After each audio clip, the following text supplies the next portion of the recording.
আজকে এই দিনটি যে পেলাম, এটা মহান দিন। এটার কথা চিন্তা করলে গা শিউরে ওঠে। এমন একটি দিন, সেটা শুধু জাতির জন্য না, সারা পৃথিবীর জন্য একটা বড় রকমের উদাহরণ হয়ে থাকবে। বহু জায়গায় সেটা পাঠ্যপুস্তকে থাকবে, সেটা ক্লাসরুমে আলোচনা হবে, রাজনৈতিকবিদদের মধ্যে নিয়ে এটা নিয়ে আলোচনা হবে বিভিন্ন দেশে। কোনটা ঠিক, কোনটা বেঠিক, তারা কি বললো, আমরা কি চাই, তারা সেটা পারে কিনা সেটা চেষ্টা করে দেখবে তাদের দেশে এটা সম্ভব কিনা।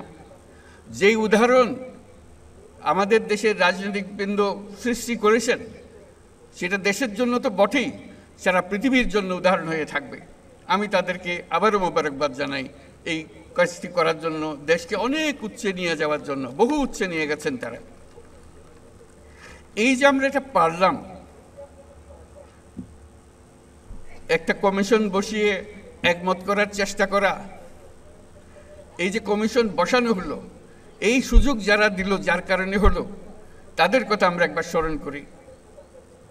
গণ অভ্যুত্থানের নায়কদের কথা স্মরণ করি, যাদের কারণে আজকে আমরা এখানে এসেছি, যারা এই অভ্যুত্থানের জন্য প্রাণ দিয়েছে, রক্ত দিয়েছে, তাদের কাছে স্মরণ করি।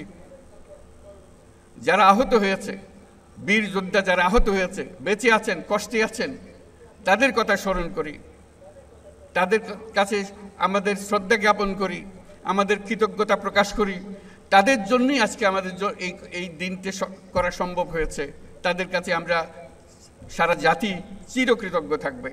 আমরা সেই কৃতজ্ঞতা তাদেরকে জানালাম।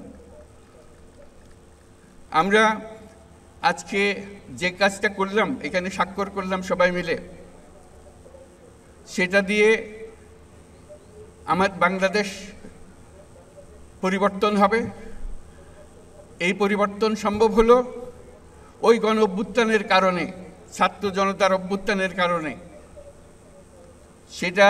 এটা হলো দ্বিতীয় অংশ। সেটা তারা করেছিল বলেই আজকে আমরা এই সুযোগ পেলাম।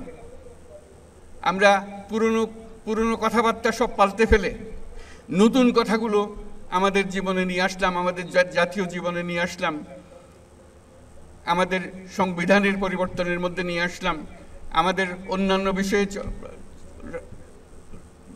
সরকার চালানোর বিষয়ে নিয়ে আসলাম। অনেক বিষয় এসছে এই পরিবর্তনের ভেতরে। এই পরিবর্তন এখন আমাদের সামনের দিকে এগিয়ে নিয়ে যাবে। আমরা সেই পথে অগ্রসর হব। আমাদের জন্য আজকে নবজন্ম, আমাদের নবজন্ম হলো আজকে। এই স্বাক্ষরের মাধ্যমে আমরা নতুন বাংলাদেশের সূচনা করলাম। সেটা যেন সঠিকভাবে আমরা যেতে পারি, এটার জন্য আমরা আল্লাহর মেহেরবানি চাই, যাতে করে আমরা এটার থেকে বিচ্যুত না হই। আমরা একমত হয়েছি, এই একমত সুন্দরভাবে পরিচালনা করা, সামনের দিকে নিয়ে যাওয়া কিভাবে আমাদের কাছে সম্ভব হয়।